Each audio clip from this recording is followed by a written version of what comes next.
สวัสดีครับสบายดีสวัสดีครับผมวันนี้มาพบมาพ้อกับช่อง Brazil Channel เองคือเก่าพี่น้องเอ้ยมาพี่น้องมื้อนี้ Brazil ก็จะพาพี่น้องกินข้าวเที่ยงกับก้อยมะนาวทุกคน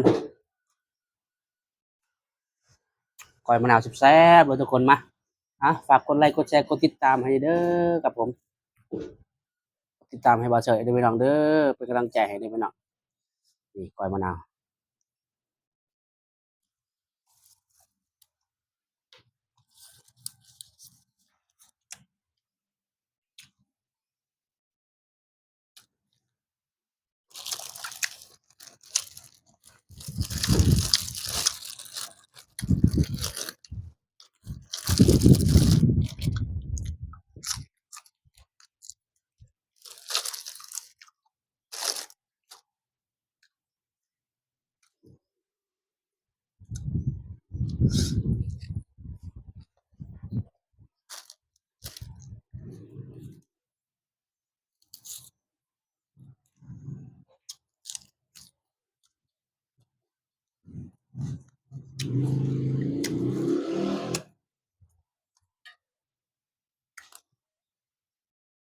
ขอโทษขออภัยเด้อครับผมผู้ใดบ่กินดิบก็ได้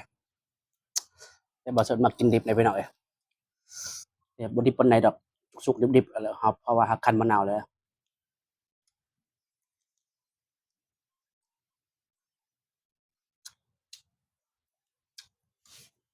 โดนๆกินเทื่อหนึงเนาะบ่เป็นหยังดอก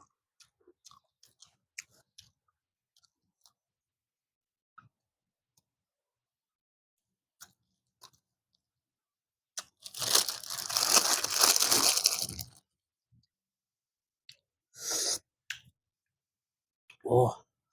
เป็นจังได๋วะมันจะตับบาดนี่ตับอ่อนซ้อย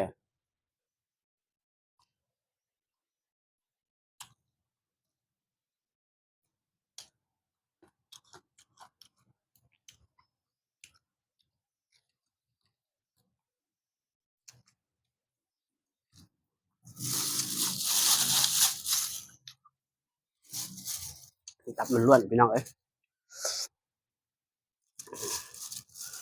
ผักก็มีหลายอยู่นี่ผักกาดขาว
โอ้เผ็ด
โอ้ตับพี่น้อง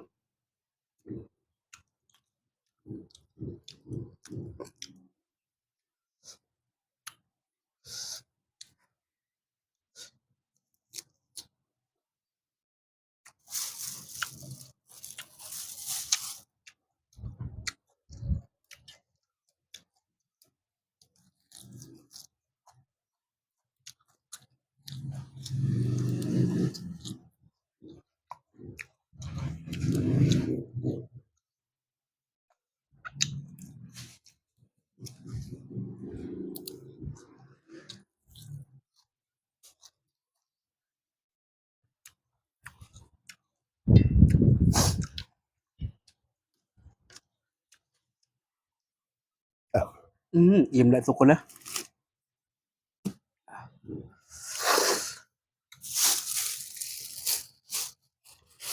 พอทำนี้แล้วบาเสือกินเขา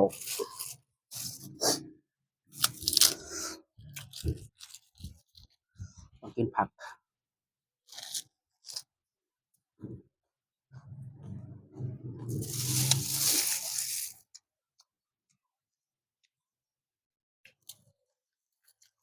เปรี้ยวแบบ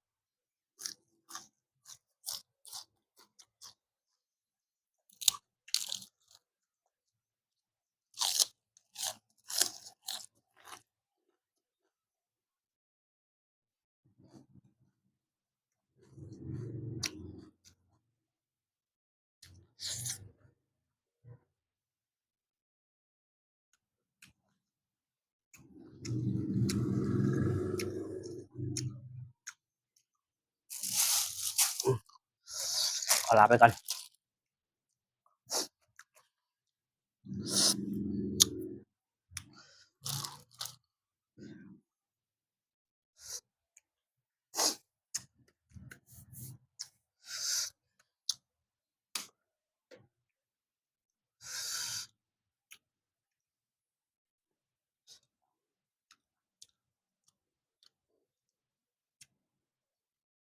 ต้องอุ่นเบิ่งเปรี้ยวว่ะ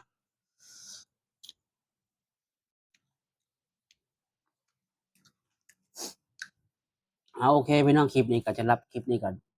ขอจบเพียงเท่านี้นะก็เริ่าลืมกดไลค์กดแชร์กดติดตามโอเคครับผมบ๊ายบายครับผมบ๊ายบายสวัสดีครับ